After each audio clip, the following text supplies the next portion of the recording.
ನಾನಲ್ಲ ಹಿಂಸೆ ಕೊಟ್ಟಿದ್ದು. ನೀನ್ ಎಷ್ಟು ಖುಷಿ ಪಟ್ಟೆ ಹೇಳು, ವಿಡಿಯೋ ಹೊಟ್ಟೋಯ್ತು ಅಂದಿದ ತಕ್ಷಣ. ನನಗೂ ಖುಷಿ ಆಗಿತ್ತು. ವಿಡಿಯೋ ಮಾಡಿಬಿಟ್ಟಿದ್ಲು ಬಾವು ನನ್ನದು. ಸ್ಟಾರ್ಟಿಂಗ್ ನನ್ನದಿತ್ತು, ಹೋಯ್ತಲ್ಲ ಅಂತ ಫುಲ್ ಖುಷಿ ಆಗೋಗಿತ್ತು. ನಂಗೆ ಒಳ ಬಂದಂಗಾಗಿರ್ಲಿಲ್ವಾ, ಖುಷಿ ಪಡ್ತಾ ಇದ್ರು, ಪುನಃ ಸಿಕ್ಬಿಡ್ತು. ನಿಂಗೆ ಭಾರಿ ಖುಷಿ ಆಗೋಯ್ತಲ್ವಾ, ಪುನಃ ಹೋಯ್ತಾಳು ವಿಡಿಯೋ ಮಾಡೋಕ್ಕೆ ಅಂತ. ನನಗೆ ಫುಲ್ ಖುಷಿ ಆಗಿತ್ತು. ಛೇ, ಸಿಗ್ಬಾರ್ದಾಗಿತ್ತು ಅದು. ಇವತ್ತು ಸಿಗದೆ ನಾಳೆನಾದ್ರೂ ಸಿಗ್ಬೇಕಿತ್ತು. ಏನೂ ಇಲ್ಲ, ಈಗಲೇ ಸಿಕ್ಬಿಡ್ತಲ್ಲ. ಶ್ರಮ ಪಟ್ಟಿದ್ದೀನಿ ಅದಕ್ಕೋಸ್ಕರ. ಅಳು ಬಂದ್ಬಿಡ್ತಲ್ಲ, ದೇವ್ರಿಗೂ ಗೊತ್ತಾಗೋಯ್ತು. ಆಮೇಲೆ ಜಾಸ್ತಿ ಅದು ಕಿತ್ಬಿಟ್ರೆ ಅಂದ್ಬಿಟ್ಟು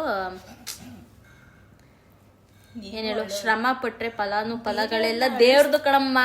ನಾವ್ ಅನ್ಕೊಂಡಂಗ್ ನೀವ್ ಅನ್ಕೊಂಡಂಗ್ ಏನ್ ನಡೆಯಲ್ಲ. ಅಳಿಸ್ತಿರೋ ಅಳಲ್ಲ ಅಳಲ್ಲ ನಾನು, ಅದ್ರ ಅಳು ಬಂತು.